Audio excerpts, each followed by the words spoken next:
Hello guys, welcome to Techavro channel. Hope you're doing well. In this video I'm going to show you how to secure your Gmail account. So guys, if you want to secure your Gmail account, then you can do one thing. You can enable your two-step verification on your Gmail. So guys, for that, go to your Gmail.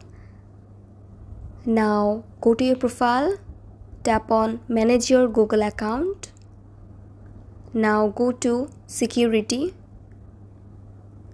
Now go to two-step verification.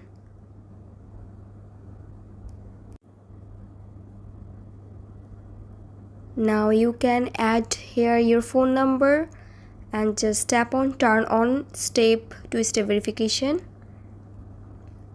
You have to enter here your phone number and then you have to tap next, and after that you will get a code from your phone number and you have to put the code here, and then your verification will be enabled. So guys, that's it. This is very easy to do. So guys, I hope this video was helpful to you. If it was, then please give a thumbs up and hit the subscribe button, and thanks for watching the video.